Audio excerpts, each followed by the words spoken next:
Iaraka ivavakantsika tompoko. Jehovah-Andriamanitra ray eo, mbola misaotranao izahay raha mbola nomenao tombon'androm-pahavelomana ka afaka mbola mifampahery ao anatin'izao tenin'Andriamanitra izao. Tsy takona fenina aminao ny zavatra mitranga mandraka ankehitriny, fa mbola ao anatin'ny ady izao tontolo izao, ary indrindra ny firenena malagasy manoloana ty valana retina izay efa mianaka manerana an'ity izao tontolo izao ity. Ry tantaratra ihany koa fa mianaka eto amin'ny firenena. Maro ireo marary ary mitombo tsikelikely ny olona indao sy ny fahafatesana. Toana ny fo manoloana an'izany rehetra izany, ary tsisy azonay atao afa-tsy ny mitoraka eo anatrehanao, mangataka ny alabe ny famondramponao mba hamonjenao ty firenena ity. Ao anatin'izao vanim-potoana izao izay iandrandrana ihany koa ny fahatserovana ny 500 taona ny fahaleovantena eto amin'ity firenena ity. Tsy miafina aminao ny toe zavatra mitranga, manantena fiadanana ny vahoakanao kanefa tahotra mitranga ao anatin'izao valana retin'izao ihany koa ny fitediavana fanakorontanana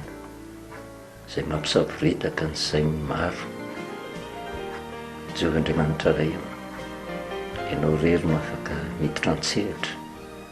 mampitsahatra izany rehetrarehetra izany mba hiadanana ny olonao. Ankehitriny ary mangataka ny fanahinao masina mba hiasa mahery indray ao anatin'ny vahoakanao izay mandrezo afatra izao, mba hahatonga azy ireo hisaintsaina mandinika ny amin'izay mety ho lalana, ny fikatsahan'ny famonjenao amin'ny alalan'ny fanarahana ny fipetra rehetra hahapetraka ny fanjakana izany, ary indrindraindrindra ny fipetra izay apetraka ao. Dia matoky sy mino fa ny fanahinao masina andresy ny tsiraray avy, ary mba hananan'izy ireo fonofo ka hiondrika mandrakariva eo ambanin'ny sitraponao. Dia mitenena indray Jehovah fa meno mpanomponao amin'ny anaranao Jesosy. Amen. Dia mbola faly miarabantsika amin'ny anaran'i Jesosy Kristy.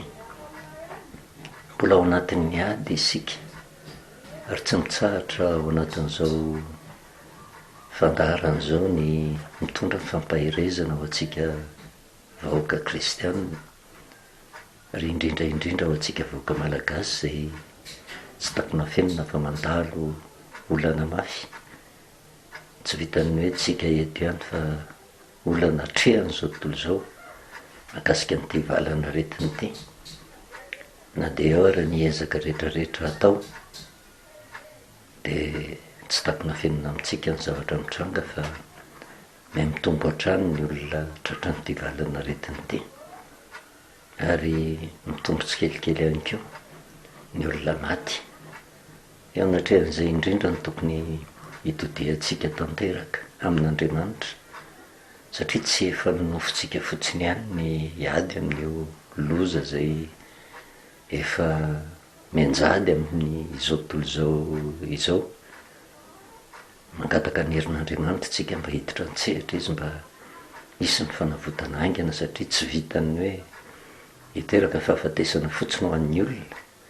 fa misy fiantraikany ihany koa eo amin'ny fiainana ara-nofo, eo amin'ny fitediavana maro isan-karazany izay mahatonga ny fimonomononana. Araka ny nambarantsika hoe zavatra tsy vaovao izany raha ho an'ny olona mandinika soratra masina, fa ny fisiany izany loza izay manenka an'izao tontolo izao izany dia efa famantarana napetraka Jesosy Kristy, famantarana melohan'ny fiaviany mba ahafahan'ny olona mitandrina. Tsy ho lava resaka tsika ka merina ny zavatra efa nampara teo aloha, fa mijery fotsiny tsika ny fizotry ny tantara. Somary mampatsiaro kely ny taona 2012 tamin'ny éclipse totale izay noeritreretina teto Madagasikara hoe loza mananontany, satria tamin'izany vanim-potoana izany nisy ny solomaso taky masoandro mba hiarovana ny vahoaka rehetra tsy hijery le taky masoandro amin'ny masotsotro zao fa mety hiteraka fahazambana ny zavatra nanaitra tamin'iny vanim-potoana iny dia tatra nandray ny fiapetra daholo ny olona rehetra na dia teo ary ny ady politika nisy tamin'izany vanim-potoana zany tsy nisy zay tsy nankatoa fa saiky ny ankamaroan'ny malagasy rehetra dia nanaja ny fiapetra napetraky ny fitondrana ary ny afaka tamin'izany vanim-potoana zany kanefa ny zavatra nanaitra ihany koa tamin'ny taona 2024 iny vo afaka ny takimasoandro amin'ny fahafenoana dia nisy ny fihetsehem-bahoaka nisy ny korotana zay natonga ny fitondrana tamin'izany vanim-potoana zany miala teo amin'ny toerany ary nodimbiasany ary ny zavatra nitranga tamin'izay dia nampikaikaika mihitsy ny vahoaka rehetra satria nandalo krizy mafy dia mafy teto Madagasikara. Nisy ny éclipse total, nisy ny korotana ihany koa nefa nambara tamintsika tamin'izany hoe reny loza mitranga rehefa hita fa mihatraika amin'ny fireneny ireny a dia mahatonga ny olona mitodika ka manantona an'Andriamanitra ary niroborobo fatratra mihitsy ny fiangonana nanomboka tao amin'ny taona 2024 ary lasa fitaovana indray ary le dia zavatra mitranga nanangonana olona tao anatin'ny fiangonana efa zavatra tsara zay na inenina zavatra mitranga satria fitaizanan'ny olona mba hitodika amin'Andriamanitra fa saingy nisy nanararotra ihany koa tao anatin'izany vanim-potoana zany a ny fananganana fiangonana zay tsy tondra ny olona ho amin'ny famonjena fa saingy lasa clientélisme fotsiny ary naniry ohatry ny anana mihitsy nanomboka tamin'ny taona 2024 ny fitsanganan'ireo fiangonana zandriny maro isan-karazany zay samy manana fotokeviny fa fanindran-dalana tamin'izay ihany koa dia raha nahita isika niroborobo ihany koa ny atoko politika ary nanomboka ny mafimafy ny zavatra mitranga teo amin'ny firenena satria antoko politika marobe tsy mitovy hevitra lasa mifanina mifanenjika mifamingana ary zay niteraka fizavorotana teo anatrehan'ny vahoaka tsy mitondra fandriam-pialemana fa ny zavatra eritreretina ataon'ny anankiray ezahany sasany hofinganina eo anatrehan'izany rehetrarehetra zany anika tafalatsaka vo maika nidina ny fari-piainan'ny malagasy tsy valapatra elany amin'izay tsika fa mampitahy fotsiny toe zavatra mitranga ny taona 2012 zay mitovitovy amin'ny ty zavatra mitranga tamin'ny taona 2020 misy ny faminaniana zay nivoaka tamin'ilay fandiniana ny calendrier maya raha tsaroantsika tsara dia zao tontolo zao mihitsy ny andro fa tonga ny fataperan'izao tontolo zao fa saingy ny nahavariana tamin'io vanim-potoana io a tsy mitovy tamin'ilay taona 2001 ny toe-javatra nitranga eo mbola misy zava-miafina lehibe zay mbola ho azavaintsika ao ariana hoe inona moa ny ty date 21 juin 2001 date 21 décembre 2012 ty misy zavatra hifandraisany izy io ary misy fifandraisany koa ty toe zavatra mitranga amin'izao vanim-potoana zao manoloana ty loza manerana ty zao tontolo zao ity fa rehefa nijerevana ny zavatra nisy tamin'ny taona 2012 a dia ohatra ny loza mananotanina ho an'izao tontolo zao mihitsy satria zao tontolo zao mihitsy ny andro ny fataperana zao tontolo zao fa saingy tsy nisy ny fiapetra takany tamin'ity taona 2020 inona moa no azo atao manoloana ny fataperana ty zao tontolo zao ity zay tsy misy hoe tsy aretina tsinona fa hoe ho tapitra fotsiny ny fiafaran'ny tantara tsisy azo natao fa dia ny andro fotsiny zay igadonany fa tao anatrehan'izay a dia misokatra ihany koa ny fiangonana natao ny fitoriana ny filazantsara maro ny olona no nanantona fiangonana fa nifanindran-dalana tamin'izay ihany koa mbola nitomby ihany ny antoko politika zay nitsangana ary ny olona na dia eo araha misy eritreretana fa hoe tena ho avy ny farandro tsy nisakana ny antoko politika zany tsy hifandona fa vo maika ara niteraka korotana ka rehefa tonga io vanim-potoana io na ny taona 2001 na ny taona 2012 ohatra ny tsao fotsiny le hoe ho tonga ny faharanandro tsao tamin'ny 2012 fa ho tonga koa ny faharanandro afaka ny taona 2012 mifaly ny olona tsy tonga Jesosy Kristy natao ny ratsy kokoa nanomboka hatreo ary ny zavatra tsikaritra ihany koa mitovy tamin'ny taona 2001 ny zavatra nitranga tamin'ny taona 2012 fihetseam-bahoaka tsy nisy ohatr'izany ary tamin'izany vanim-potoana izany raha matadidy sika fa tao anatin'ny tetezamita fa nisy ny fomba rehetrarehetra natao mba hampitsahatra n'izany tetezamita izany dia lasa ny anjerany fitantanana tetezamita ary isaoran'Andriamanitra no tamin'izany vanim-potoana izany tsy hoe mirona amin'ny mpitondra amin'izao vanim-potoana izao fa ny fahendrena izay nanaiky tsy nilatsaka ho isan'izay hofidiana vokatry ny fanerena avy any ivelany sy ny vokatry ny fanerena avy ato anatiny dia nanam-pandeferana izy nijanona tsy afaka intsony na noho ny asany hatreo zavatra manaitra ho sika dia zao tonga ny faharandro a taona 2001 ny anjera ny fitain'ny fitondram-panjakana tamin'izany tonga ny faharandro ihany koa zay tsao taona 2012 ny anjera ihany koa ny fahefana zay nisy teo ary ny solo vaovao ary tsika nefa mahafantatra inona ny toe-javatra nitranga nanomboka tao ny taona 2013 nakaty fa dia zavatra hoe tsy tena hita hoe ny sarotra ny fiainana tsy arakaraka ny nanantenana azy ny zavatra nandrasana tamin'ny mpitondra amin'izao vanim-potoana izao indray taona 2020 dia indray tsy tsaotsony fa loza efa miatra manerina n'izao tontolo izao fa ny hitovizany amin'ny taona 2001 2012 vao mananontanina satria maro ny olona ny mieritreritra fa hoe tena farany koa zao loza tsy misy to azy araka ny nambaran'ny baiboly fa miaraka amin'izay na dia fantatry ny olona zao ary andeka hoeritrretina hoe tonga tokoa ny faharandro fa tsy misaka an'izany ny olona tsy grevy tsy misaka an'izany ny olona tsy ambolo-korotana fa ao anatin'izany indrindra no ararotana mba hitondrana fisavorotahan-tsaina vokatry ny fitediava-toerana vokatry ny fitediavam-bola fitediavam-boninahitra fitediava-pahefana lasa tsy mijery tsony le fahavalo zay mamely fa lasa le tombontsoa amin'ny tena nijerevana anika sahirana le vahoaka ary zany rehetrarehetra zany misy zavatra mamperitreritra raha ny soratra masina ny dinihana satria tsy takona fenina fa isaky ny misy loza takan'izany dia ao foana ny eritreritra te hanonga-mpanjakana ary fantaritsika fa isaky ny misy fanonganam-panjakana dia miditra amikizy foana ny firenena anankiray tonga amin'ny fahasairanana satria ady mafy indray no atrehana anarenana ny zavatra efa potika teo miveryntsika ao anatin'ny soratra masina satria miverimberina eto foana hoe misy antony matotonga zao lozy zao mitraiky ny firenena hoe misy antony mato talohan'ny pasika no natongavan'izany rehetrarehetra zany lasa tonga tamin'ny fibohana mihitsy zao tontolo zao tsy hoe tsika firenena malagasy fotsiny fa zao tontolo zao mihitsy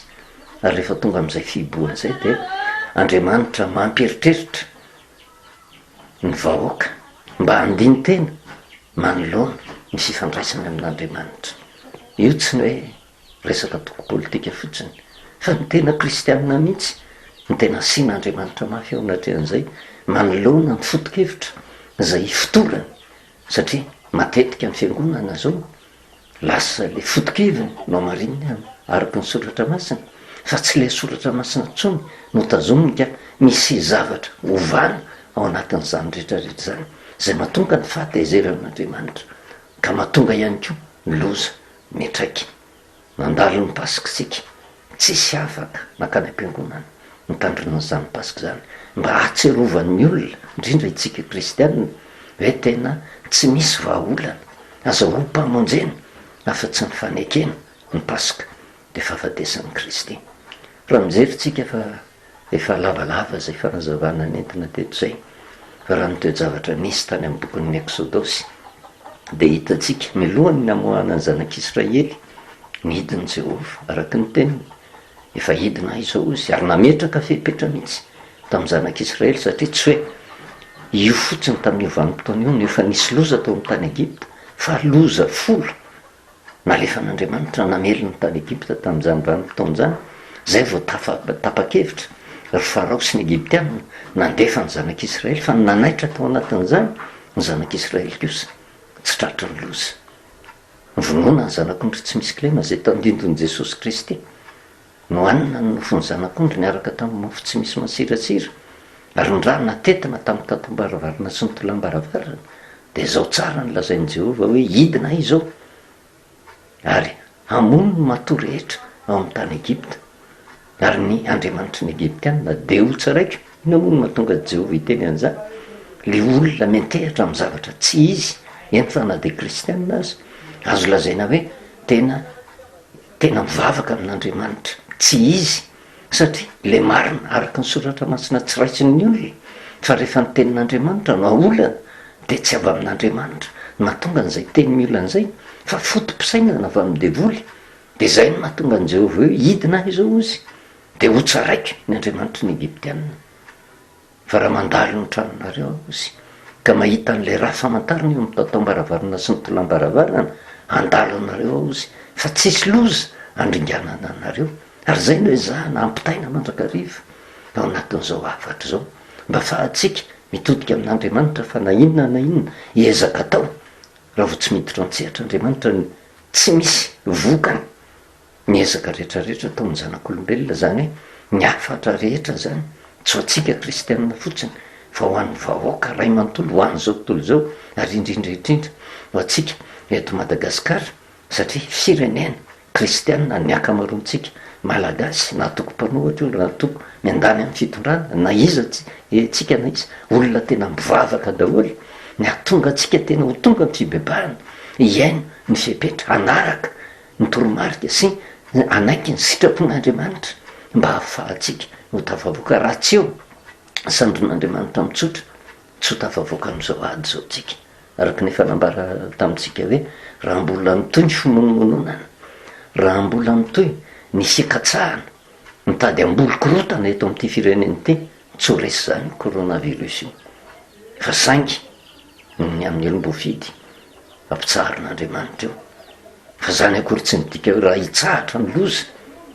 dia tsisy zavatra hiatraiky ho amin'ny olona izay tena ao anatin'ny fimonomononana ao anatin'ny fambolena korotana fa araka ny teny soratra masina hoe na dia ela velona aza ozy ny raha tsy fanahy fantatro fa hisy soa ho an'izay matahotra an'Andriamanitra saingy tsy tanterahana vetivety ozy ny fanaliana ny ratsy atao zany mbola ikirizan'ny olona amin'ny fanaovan-dratsy ary zany rehetrarehetra zany manany vanim-potoana amalin'ny olona tsiraray avy Andriamanitra fa tsy hisy soa mihitsy ho an'izay nanao ratsy. Tafavoaka ny zanak'Israely tao amin'ny tany Egipta fa saingy adino amin'izay le fepetra ary io ny resantsika hoe tena ny Pasika tsy midika akory fa fandraisena. Ny Pasika dia fametrahana ny fepetra ho arahany zanak'Israely hiala amin'ny tany Egipta andeha any amin'ny tany Kanana misy fepetra tsy maintsy arahany eny am-pandehanana eny fa saingy rehefa niainga tao amin'ny tany Egipta mbola tsy tonga tany amin'ny tany Kanana fomba fitaizan'Andriamanitra ny olony hoe le fahasambarana satria fahasambarana tanteraka angeno any amin'ny tany Kanana fa tsy hoe rehefa tafavoaka amin'ny tany Egipta ianao dia ny apitsony ihany dia tonga dia higoka an'izay fiadanana sy fahasambaran'izay dia ohatran'izay koa ny fitantanam-pirenena le vahoaka an'Andriamanitra vokatry ny ataon'ny olona sasany mampirisika ambolo-korotana fotsiny dia manantena fa androany dia tonga dia ho tonga ny fiadanana fa lalan-davitra misy tena fanolora-tena ao misy sorona tsy maintsy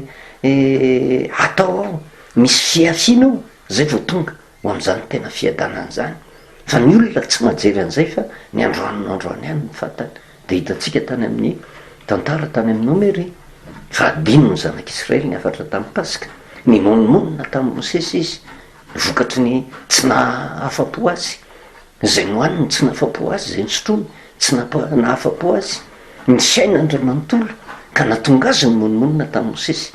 sy Arona ary ny monomonina tamin'ny Jehova nandefasan'Andriamanitra menarana fa ry zay voakaikitry ny menarana ozy ny zavatra mitranga dia tonga dia maty narary de maty fa tonga saina ihany ny zanak'israely tamin'izany vanim-potoana zany ka nitodika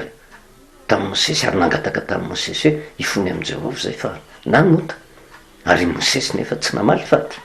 fa de nihain'ny feo an' jehovah izy de nibaiko azo tamin'izay fananganana menarana varahana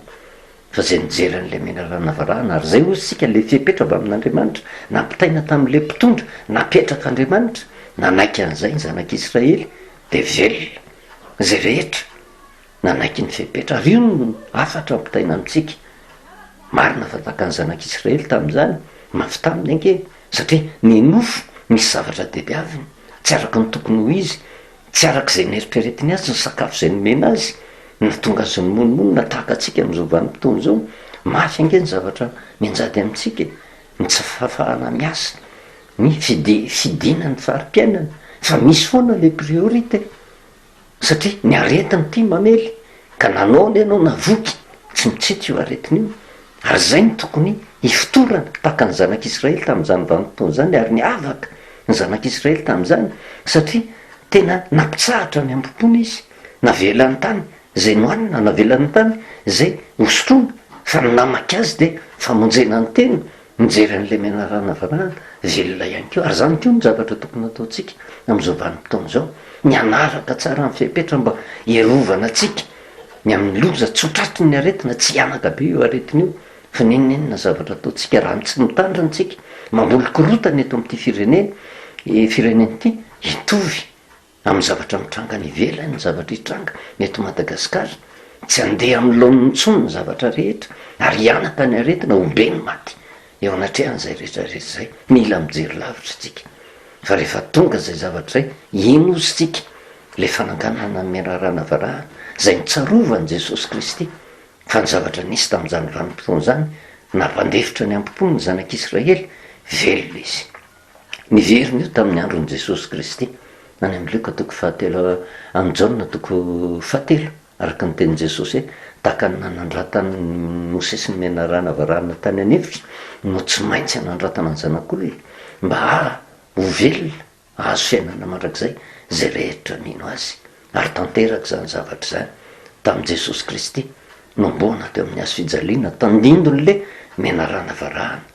tany amin'ny efitra ary ino le fipetra farany fa ny zavatra mitranga ihany keo nefa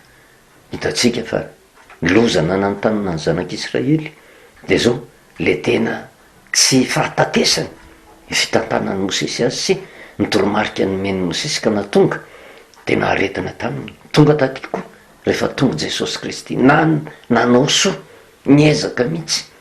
nitondra famonjena tamin'ny olona rehetra fa tsy niraisiny olona tamin'izany vanim-potoana zany ary inona ny vokany le andriamanitra tonga teto am'ity zao tontolo zao ty tsy namelany ny zanak'olombelona raha tsy voafantsika teo amin'ny azo fijaliana ary iza no natonga an'izay de efa nivakitsika ny marika toko 5:10 hoe natonga n'izay rehetrarehetra zay satria raha jerevantsika hoe tandindony ninona zay le fahafatesan'i jesosy kristy zay nipetraka teo amin'ny toeran'le matohan'ny Egypte jesosy tamin'io vanim-potoana io satria ny Egypte ny tandindony zao tontolo zao am'izao vanim-potoana zao ny Egypte zao tontolo zao hiainatsika ao am'izany Egypte zany no miaina ny zanak'israely zany hoe le olombitsy le voafidin'andriamanitra le tena mitady an'andriamanitra marina kanefa arovan'andriamanitra ny amin'ny loza tonga ny loza ao amin'ny tany Egypte fa narovana nefa ny zanak'israely de ty zao tontolo zao ity mihitsy ny Egypte ary zay natonga ny Jehovah nidina hoe amono ny matoa ny Egypte ary ho tsaraiky ny andriamanitra ny Egyptianina fa rehefa tena tonga jesosy de ty zao tontolo zao ty no Egypte ary zay mino azy zay natao hoe zanak'israely ary mipetraka taka ny matohan'ny Egypte jesosy kristy mba hisolo eloko ny olona eto am'ity zao tontolo zao ity ka raha ozy Jehovah amono ny matohan'ny Egypte de lasa mipetraka ho matohan'ny Egypte jesosy kristy zany hoe io vanim-potoana nahafatesan'i jesosy kristy teo amin'ny azo fijaliana io no vanim-potoana anankiray saika andevonan'andriamanitra nyty zao tontolo zao ity fa saingy nosolo-toerana nyty zao tontolo zao ty jesosy kristy de nipetraka teo am'izay le matohan'ny Egypte zay de tany aminy niara ny fataizern'andriamanitra de avitra na ny tsara na ny ratsy avitra ny olona na de hoe ny velom-pelonana an' jesosy kristy ka nytaona olona mba hamonan' jesosy kristy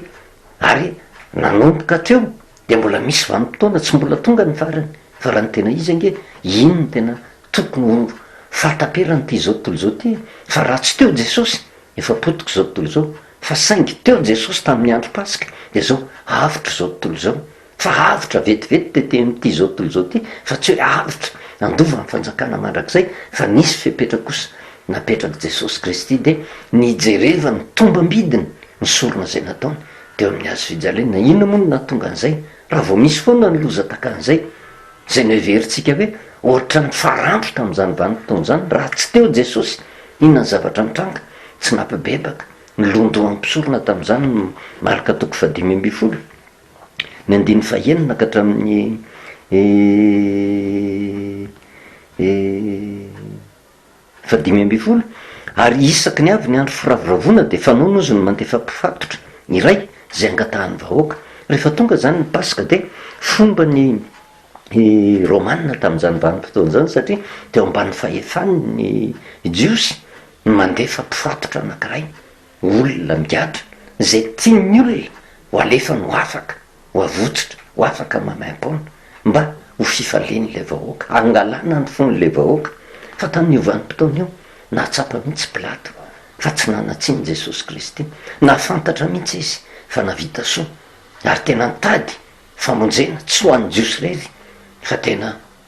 nandritry ny androm-piainan'i jesosy na de ny sainte lisa ny samaritana ny vehivavy janga tsy misy zay tsy nivonjen'i jesosy kristy tamin'izany vanim-potoana zany fa saingy tsy tao an-tsain'ny olona zay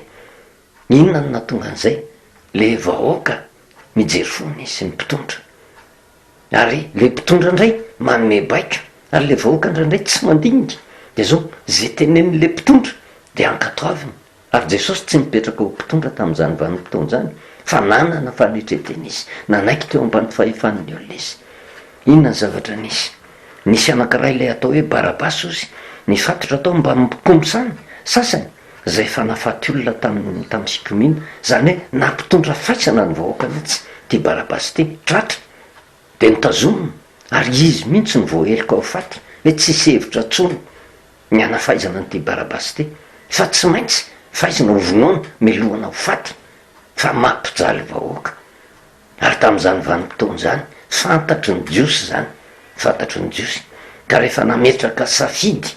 Pilato de jerevo ny zavatra mitranga ary ny vahoaka ozy niakatra ka nangataka azy anao arak'izay fanaony aminy zany hoe nangataka hoe mba misy olona ho avotsitra satria tonga ny andro pasika fa Pilato namaly azy ka nanao hoe tianareo va raha ny mpanjaka ny jiosy ozy no alefako anareo satria fantany Pilato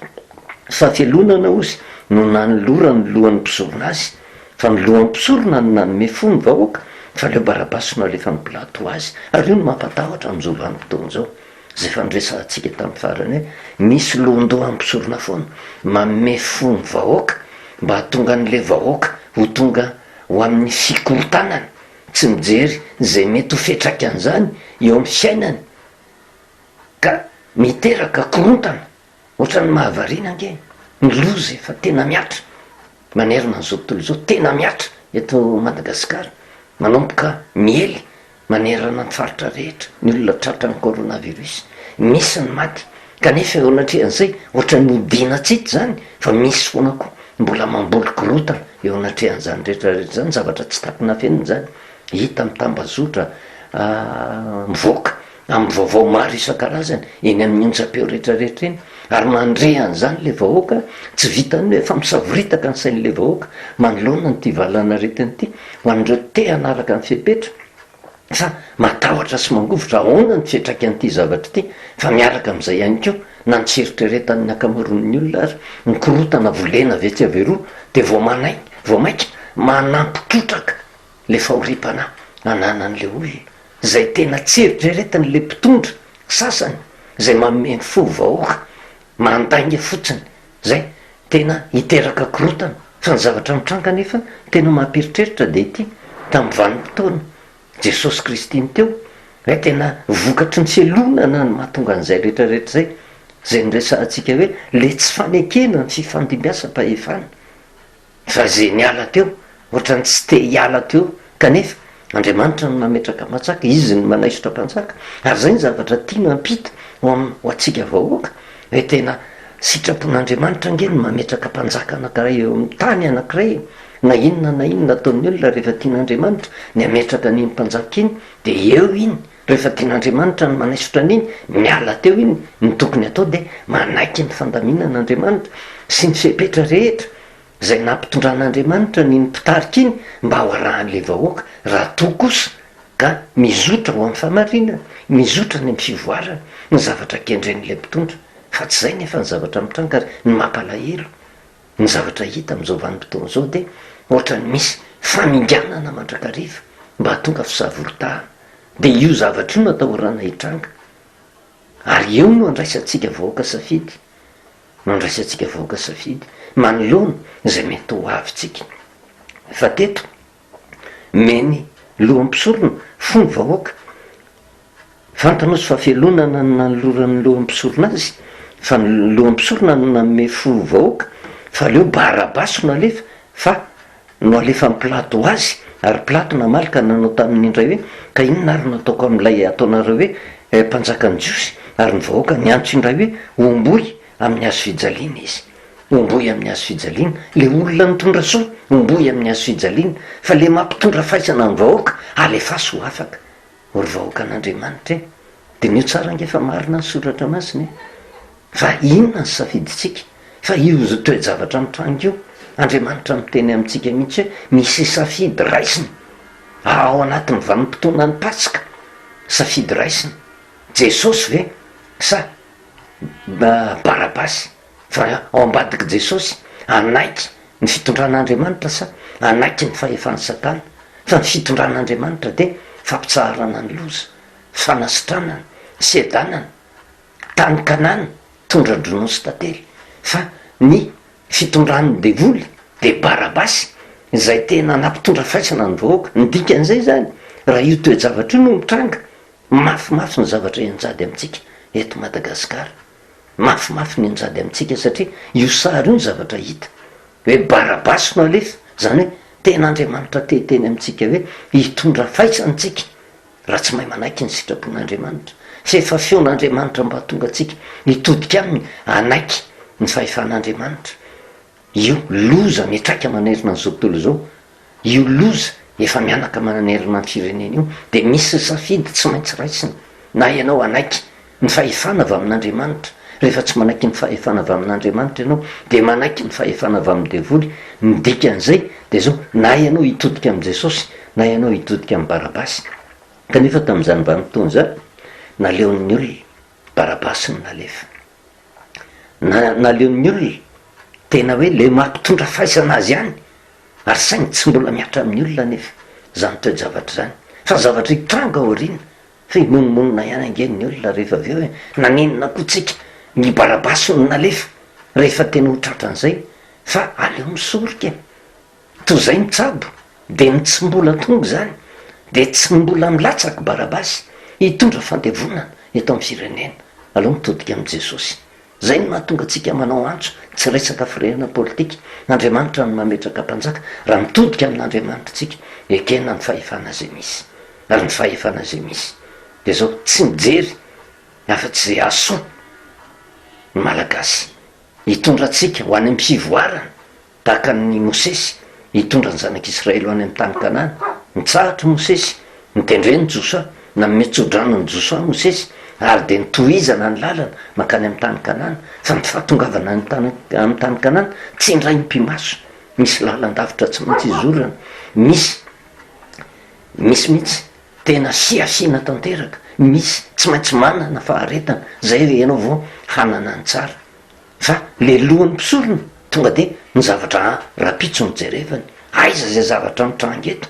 aizanao vitahnao hoe tena tonga de androaniny ny teny de rapitso de ho tonga ny fiadanana hoe tena ho voavaly daholo ny etaetan'le vahoaka fa misy ny fitsontsovana ny taranaka aoriana no ananatsika am'izao vanim-potoana zao faharetana anaiky ny fipetra rehetrarehetra tanterahana lioka toko fahatelo amby roapolo lioka toko fahatelo amby roapolo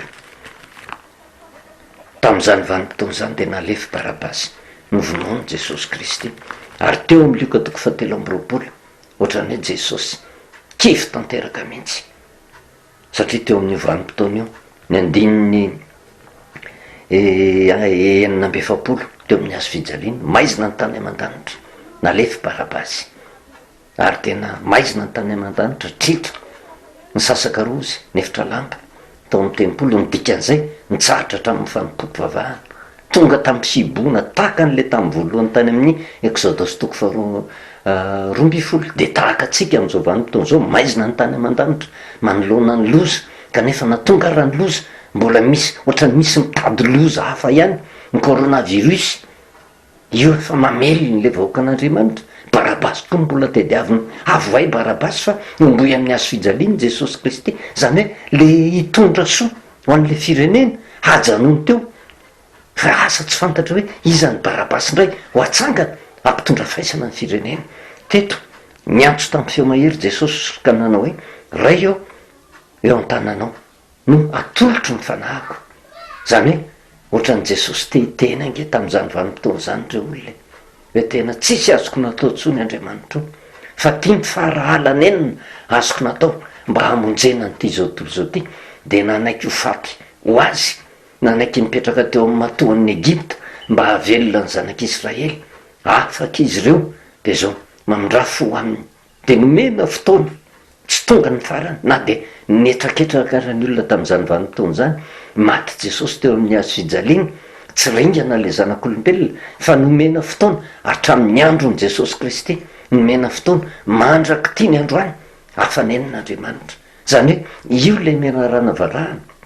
tandindon'le menarana varahana Jesosy nombona teo amin'ny hazo fijaliana zay faralanenina ho an'izao tontolo zao de mena fotoana foy mba eritreretin'ny olona mba tsy hatonga n'le olona ho ringana mandra-patonga ny tena fataterahany ny faravan'ity zao tontolo zao ity ary efa akaiky izy io mby akaiky ary ny famantarana de io loza io zay ampahany kely amin'ny fantenin' Jesosy Kristy hoe isy loza tsy misy tahaka azy eto amin'izao tontolo zao mandraka ankehitriny ary tsisy tahaka azy tsony raha hatr'izay mbola sombiny io fa mbola tsy tena izy fa mbola ao anatin'ny famorampon'Andriamanitra satria ny Paska de fara fialanen'Andriamanitra amin'ny olona ary zay no natonga antsika mihiboka mba andiniantsika tena manoloana ny Paska hoe Paska araka ny tokony ho izy hoe tena le famonjena le natolotra Jesosy teo amin'ny hazo fijaliana hoe nyraisin'ny olona sa avadiky ny olona fa io ny zavatra mitranga tamin'izany vanim-potoana zany ary io mitady hiverina eto amin'ny firenentsika hoe tena le olona naonao soa omboy amin'ny hazo fijaliana fa le faso Barabasy anjarantsika no mitsara ny tantara fa ny zavatra mitranga fotsiny de zao tsy fantatra fa raha tia doe zavatra mitranga ty raha ny tantara ny soratra masina sy ny zavatra misy manerana n'izao tontolo zao fahefana mpitondrana napetraka Andriamanitra amin'izao taona 2020 zao occasion anankiray ahafahan'ny ty Madagasikara ty mivoatra any amin'ny tokony ho izy ny akoatran'izay tsy hoe miandany akory za tsy manana fironana ara-politika fa mijery fotsiny famarinany teny soratra masina fa ny zavatra hitranga ihany ko rehefa tsy haitsika ny manana rarotra zao fahefana zao mba hitondra atsika ho any fivoarana ny zavatra hitranga ary ty tena sahako miteny an'ity ho an'ny vahoaka rehetrarehetra Barabasy no tafapetraka eo ary de iza no hitaty ny vokany amin'izany tsika vahoaka malagasy ny aretina tsy afaka fa saingy vao mainka tena hitotongana ny fiainantsika malagasy ary eo indrindra nanaovana antso ho an'ny kristianina tsika mpitondra fivavahana vanim-potoana tokony hiverenana tanteraka ao anatin'ny famarinany teny soratra masina zao mba tsy hatonga atsika nodikodina ny soratra masina sy afahantsika mitaiza ny olona ao amintsika satria reo mpanao politika rehetrarehetra reo nke zanaky ny fiangonana daholo fa maninona le mpanao politika ny miady satria le fiangonana koa manana ny fotokeviny araky ny fiangonana azy miaro ny tompontsoany tsy hopotika ary tsy manaraka ny soratra masina fa mini mihitsy manolana ny soratra masina mba hierovana ny fotokevitra ananany de tsy mahagaga tsy misy fifankatiavana eo anivon'ny kristianina tsy mitovy ny famarinana raisina de zay ko ny zavatra mitrango eo am'mpanao politika olona nytaizana ao anatin'ny fiangonana ihany ko tsy mahatsapakory ny famonjena zay vita ka ny zavatra ataotsika kristianina ihany ange zay ihany mitranga amin'ny sehatra ranofa de tsy gaditsika na misy ny atoko-panohatra misy ny eo am'ny fitondrana tsy gaditsika raha mifanohatra eo kristianina mifanohatra eo tsika fiangonana no nitaiza azy ary zay no anaovana antso ao anatin'ny fihiboana vanim-potoana tena tokony andiny tena zao tokony ampandefitra ny ambopotaka ny zanak'israely tamin'izany vanim-potoana zany tena nateo ary ny sakafo mahamona aminaina ny fanahinay tony mofomofony itony nisy zavatra tena nikatsahany fa saingy ny aretiny ty efa mamely inona ny zavatra nataony nanaiky ny fepetra napetrako mosesy ary ny fepetra napetrako mosesy fepetra avy amin'andriamanitra ny raisiny mosesy nampitaina tamin'ny vahoaka an'andriamanitra ary matoko tanteraka mihitsy ny tenako ny fitondrana zay misy am'izao vanim-potoana zao andriamanitra no nametraka azy ary ny tolotsaina rehetra hoentiny manatanteraka ny programa anasa eto am'ity fireneny ty tolotsaina avy amin'andriamanitra fa tsy avaniny raha tena kristianitsika manaky fotsiny tsika nge tonga amin'ny firaisampo sy ny firaisakiny tsika tonga ao anatin'ny fifangatiavantsika inona ny zavatra tsy vitan'ny firaisakiny fa tonga amin'ny fisarahana de manjary na ny zavatra tokony ho vita aingana azy lasa miempotra foana ny fanatanterahana azy ary famaizan'andriamanitra ho an'izao tontolo zao famaizan'andriamanitra ho an'ny firenena ihany keo mahatonga an'io valana retiny io fa raha fialanenina jesosy kristy zay le zavatra faharoa ny voalohany osytsika menarana varahana tany anevitra ny ohatra ny menony zanak'israely ny tokony ohatra ny raisitsika manaiky ny fepetra manaiky mitodika am'lay menarana varahana raha te ho tafavoakany amin'ny loza tonga nefa jesosy kristy adin'ny olona zay rehetrarehetra zay adin'ny olona zay rehetrarehetra zay io jesosy tsisy azony natao io ny faratapo ny famonjena ahazon'andriamanitra ny tanterahana ny fahafatesan'ny kristy teo amin'ny azo fijaliana ary ny tsy antsona ny olona mba hitodika am' jesosy araka ny teniny hoe zay rehetra mijeriny zanaka ozy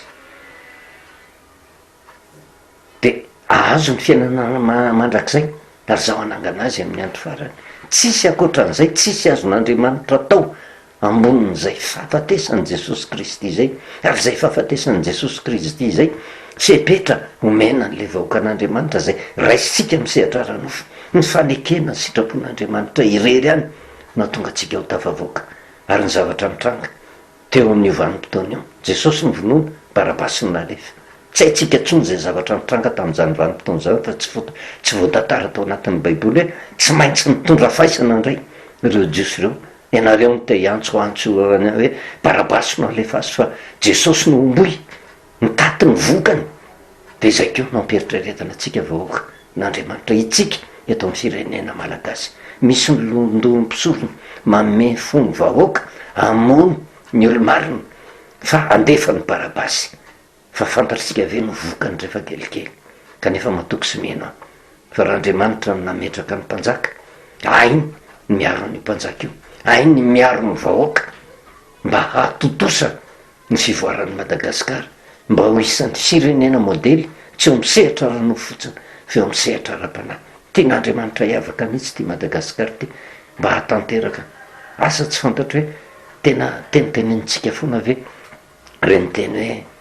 madagasikara ho an'ny kristy kristy ho an'ny madagasikara zany nge ny zavatra kendren'andriamanitra ho atsika fa ny zavatra misy ko nefa ny pasika zay fandresantsika misy dingana telo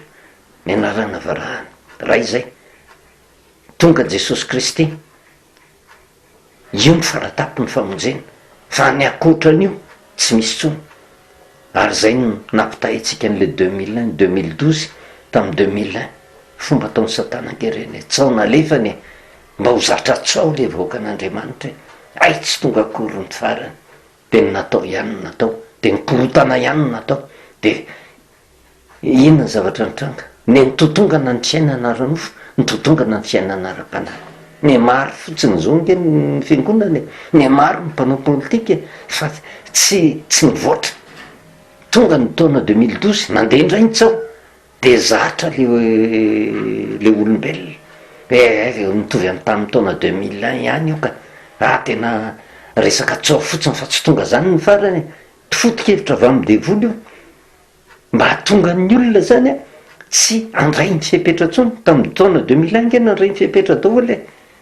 fa ny taona 2012 tsy nisy fipetra nyraitsiny tonga ny taona 2020 de zao mitombo ny fipetrapetrakaandriamanitra fa tsy eritreretin'ny olona ntsony hoe ho avy Jesosy Kristy ary ny zavatra hitranga fa nitelony de zao tsy hitsahotsony fa tena ho tonga ny farany tsy hitsahotsony fa ho tonga ny farany zany hoe raha io zavatra mitranga am'ty taona 2020 io de ohatran'ny farafialan'ny enin'andriamanitra amintsika firenena malagasy tahaka an' Jesosy teo amin'ny azo fijaliana eo an-tananao natolotro ny fanako farafialan'ny enina tsisy azoko atao tsony ozy Jesosy ary zay no mahatonga ny teny occasion anankiray tsy hoe fiverenana amin'andriamanitra fotsiny fa ny fanekena ny fahefana napetrak'andriamanitra occasion farany ho antsika malagasy mba tonga atsika ho tonga amin'ny fivoarana zao fahefana zay mitranga zao fahefana matahotra an'andriamanitra fahefana mikatsaka ny so ho amin'ny Madagasikara fa eo fotsiny tsika mametraka safidy Barabasy fa sa Jesosy mametraka safidy tsika na tena anararoatra ny famotrampon'andriamanitra manoloana ny fivoarana tahaka an'izao ka tena iray fo iray saina ikatsaka nozay fiadanan'izay sa iaino ny feoan'ny londo ampisorona hoe avy aloha ihany Barabasy mandeha fa ny zavatra hitranga amintsika za zany tsy misakana mihitsy fa mamperitreritra atsika vahoaka kristianina mamperitreritra atsika firenena malagasy mihitsy raiso ny safidy fa misy fiatraikana eo amin'ny fiainatsika ny safidy zay raisitsika fa zay ray alehany io ny sary anankiray Jesosy farafialan'ny enina Barabasy keo farafialan'ny enina ataon'ny devoly mba hitondra fandringanana ho an'ny olona de mandray safidy tsika eo anatrehan'izay rehetrarehetra zay iaino ny feon'ny londo ampisorona sa iaino an'andriamanitra zay miteny ary zay no mahatonga atsika am'resaka hoe ninonina ezaka za ataotsika tsy ho tafavoaka etotsika tsy ho tafavoaka raha tsy misy ny herin'andriamanitra ary zay herin'andriamanitra zay teny ho raisiny nisambatan'olona tsiraray avy mba hatonga atsika hieritreritra ny amin'ny ho avyntsika fa ny zavatra misy anton'izay zavatra zay hoe tena vavan'andriamanitra miteny amintsika ao anatin'ny safidy isika tsy hijeritro ny azo tontolo zao fa mijery ny firenena zay firenena voafidin'andriamanitra ohatran'ny andriamanitra miteny hoe izy anao lefa ho anareo firenena malagasy Jesosy sa Barabasy de anjara atsika amin'ny safidy fa ny zavatra manaraka eo na ianao hisafidy araka amin'i Jesosy de tena ho fiadanana ho fivoarana ny zavatra hitranga na ianao hisafidy amin'ny Barabasy zay tenyreo londo ampisorona mba hitondra korotana olona efa nampitondra faisana no avelanao andeha iriorio de zao metraika amintsika zany rehetra tsy zavatra tsara no miandry atsika fa tena voamaika mafy noho ny teo aloha kanefa rehefa tsy haitsika manararota an'izany tsisy fialan'ny enina azon'andriamanitra atao tsony fa ny zavatra hitranga nefa ho avy ny tena loza faran'izay goavana ke tsy hitsahotsono ary amin'izay vanim-potoan'izay anenina ny olona fa na eo misehatra ny fitondrana ihany keo ary sorere olona zao ny occasion farany ataon'andriamanitra mba hivoarany Madagasikara maiza mandray safidy tsara maiza mitodika amin'ny tenanao maiza mitodika amin'andriamanitra fa andriamanitra tsy maneho lalana hitondra atsika mafahafatesan'izany fa tena hevitra tonga fiadanana mba nanatsika fanantenanany amin'ny farany ka mampieritreritra ny toe-javatra misy amin'izao vanim-potoan'izao ary raha ny soratra masina ny diniana tsy mandainga eo soratra masina eo fa raha tonga tena mampandevitra ny ampotsika isika tsiraray avy ary ty tena teny tiana hipaka na amin'iza na amin'iza na tompo-panohatra izy na miandany amin'ny fitondrana mba hahafahany tsiraray avy mitodika amin'andriamanitra ka anaiky ny fahefana avy amin'andriamanitra faneketsika amin'andriamanitra nge zany de ho hitatsika fa resy vetivety io valana retiny ho hitatsika ny fivoarana fa andriamanitra tsy hoe andeha hitondra an'izao firenena zao fa lozany ny zavatra menjady de mbola tena apidikizo ny firenena ho latsaka ambany de ambany kokoa noho izao fa velan'andriamanitra hitranga zany rehetrarehetra zany fa ambadika zay rehetrarehetra zay misy voninahitra andriamanitra tiany azy eo dia maiza manana raharoatra tsika mba azahoantsika antoka ny fiainana mandrakizay. Ary nety amin'ity zao tontolo zao ty mba fahatsika mizotra amin'izay le hoe tena fiadanana, fahasambarana, aza fiadanam-po, fihavanana, fitiavana, mba isika rehetrarehetra ny ray fo iray saina hitodika ka endrika eo anatin'ny soratra masina anaiky ny fiapetra rehetra amin'izay vanim-potoan'izay. Tsy very maina ny fialan'eniny Jesosy Kristy fa ny fahafatesana io fara fialan'eniny io. Ary rehefa miteny an'izay hoe fara fialan'eniny zay tsy misy tsony solution hafa afahana mamonjy akoatran'izay. Ary zay no mahatonga am'resaka hoe tsika no hijery ny tantara raha tena mankatony tenin'Andriamanitra tsika de hitaky vokatra tsara. Raha sitratsika moa satria ny zavatra misy nge am'izao vanim-potoana zao tsy vitany hoe ato fotsiny sy fisakanana ny olona tsy anaraka ny fipetra fa misy fambolena korotana koa ny ambadika any de misafidy fotsiny tsika barabasy ve no alefa